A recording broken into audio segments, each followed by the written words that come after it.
The soft glow of the candlelight, meticulously chosen to cast a romantic, intimate shimmer across our table at the Gilded Spoon. A restaurant renowned for its understated elegance and whispered proposals seemed to dance with a cruel mocking flicker, illuminating the pristine white tablecloth and the meticulously arranged centerpiece of crimson roses. Each petal a silent testament to the months of planning, and the depth of my hopeful anticipation for what was supposed to be our truly unforgettable 5th anniversary dinner. My hand, resting casually across the table, sought hers, feeling the familiar warmth of her skin. A connection that, in that blissful, ignorant moment, felt utterly secure, utterly unbreakable. A profound physical manifestation of the love and trust I had poured into our relationship. A love I believed was unequivocally reciprocated. The clinking of silverware, the murmur of distant conversations, and the soothing strains of the live jazz ensemble created a symphony of perfection, a backdrop against which our love story, I naively believed, was flourishing, destined for a future filled with shared laughter, quiet comforts, and the enduring strength of our unwavering commitment, oblivious to the insidious, venomous serpent of betrayal that was already coiled, silently, malevolently, beneath the very surface of our carefully constructed happiness, ready to strike with devastating, annihilating force. Our conversation flowed effortlessly, a comfortable, familiar dance of shared memories and whispered dreams for the future, punctuated by the delicate clinking of our champagne glasses as we toasted to many more years. Each word a fragile promise, shimmering in the soft, deceptive light of the restaurant. Completely unaware that this idyllic scene was teetering precariously on the precipice of utter destruction, Eleanor, my beautiful, enigmatic Eleanor, smiled across the table, her eyes sparkling with an almost unsettling intensity. Her laughter, usually so melodic, now possessing a faint, almost imperceptible edge of something I couldn't quite place, a subtle disquiet, that, at the time, I attributed to the effervescence of the champagne and the sheer joy of our celebration.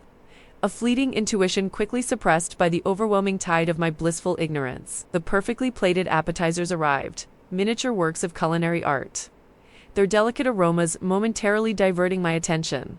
But even as I savored the exquisite flavors, a subtle, almost subconscious hum of unease vibrated beneath my skin, a premonition of chaos threatening the meticulously crafted tranquility of our evening.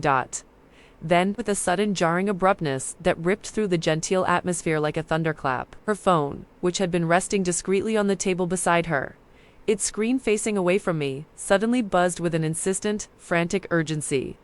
A jarring vibration that reverberated not just through the polished tabletop, but through the very core of my carefully constructed serenity, demanding immediate, undeniable attention. Eleanor flinched, a small, involuntary twitch of her shoulder, her perfectly composed smile instantly faltering, replaced by a fleeting, almost imperceptible flicker of panic that danced in her eyes, a shadow quickly masked by a forced, overly casual gesture as she attempted to deftly snatch the offending device, her movements betraying a sudden, desperate nervousness she could not entirely conceal, pulling it towards her with an almost violent swiftness. But in that brief, agonizing fraction of a second, before her hand could completely obscure the screen, my gaze, drawn by the insistent vibration and her strangely exaggerated reaction, snagged on the glowing display, and what I saw, a horrifying tableau of digital betrayal, froze the blood in my veins, rendering me utterly speechless, completely breathless, a silent scream trapped in my throat. There they were, glaringly evident, a relentless cascade of texts, not from one, not from two, but from 5 different men, their names stark and unfamiliar, flashing repeatedly across her screen, each new message a fresh stab to my already reeling heart, their urgency palpable, their content a universal, unambiguous plea that instantly, brutally annihilated any lingering shred of doubt about her clandestine activities. Delivering the first devastating blow to my utterly unsuspecting soul, up my eyes, transfixed by the horrifying spectacle, instinctively focused on the content of the rapidly appearing messages, each one a fresh dagger, twisting deeper into my already bleeding heart, confirming a betrayal so brazen, so widespread, so utterly contemptuous of our sacred bond, that it transcended any simple infidelity I might have ever braced myself for, plunging me into a chilling, nauseating abyss of profound despair and disgust. "Just one more night, babe, please, I can't stop thinking about you," one text read, its intimate endearment a mocking, sickening echo of the pet names she used for me, sending a violent shudder of revulsion through my entire being. Another, from a different name, More insistent, demanded. You promised, Eleanor. I need you. Don't leave me hanging. Not after last time, its tone, suggesting a desperate, perhaps even transactional, dependency that sent a fresh wave of nausea washing over me, amplifying the raw pain of the betrayal. A third text, bolder, more aggressive, merely stated, my place, 11 p.m.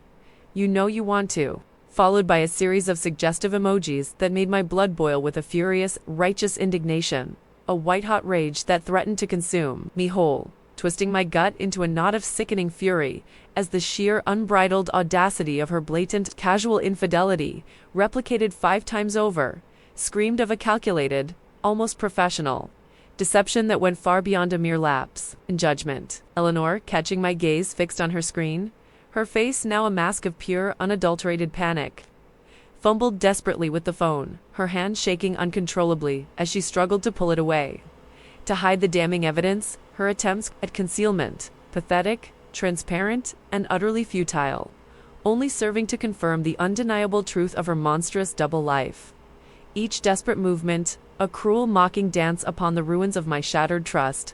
I just need to take this, darling, Eleanor stammered, her voice a brittle, unnatural whisper, thick with a desperation that was both pathetic and infuriating, her eyes darting wildly between my face, where I knew a mask of profound shock and burgeoning rage had replaced my earlier blissful ignorance, and the insistent, relentlessly vibrating phone, its glowing screen a damning beacon of her undeniable treachery. Before I could even formulate a coherent response, before the words could claw their way past the knot of pure fury and nausea that had seized my throat, she pushed back from the table with a sudden, almost violent urgency, nearly upsetting her champagne glass, its delicate crystal chiming a discordant note of impending doom, and practically bolted towards the restroom.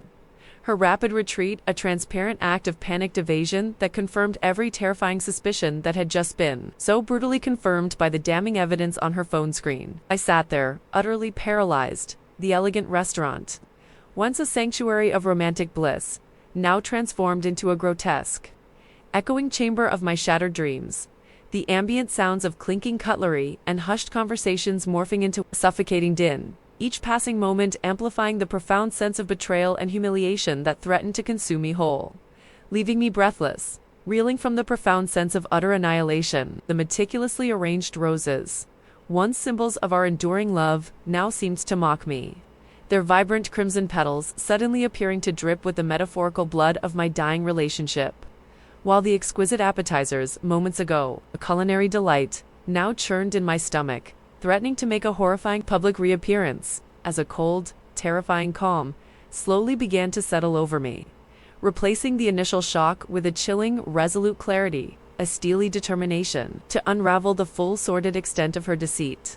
It was in that agonizing, deafening silence as I sat alone at the table, my world violently imploding around me, that a figure materialized beside me, her presence a sudden, unexpected anchor in the swirling chaos of my emotions. A young woman, in the crisp uniform of the Gilded Spoon, the very waitress who had served us throughout the evening, her face usually a picture of polite neutrality, now etched with a strange, complex mixture of pity, exasperation, and a simmering, almost righteous indignation. Her eyes, meeting mine with an unsettling frankness, held a glint of unspoken knowledge, a quiet certainty that instantly signaled she was not merely there to clear a plate or offer more bread, but to deliver a final, devastating blow, a coup d'grace to my already shattered soul.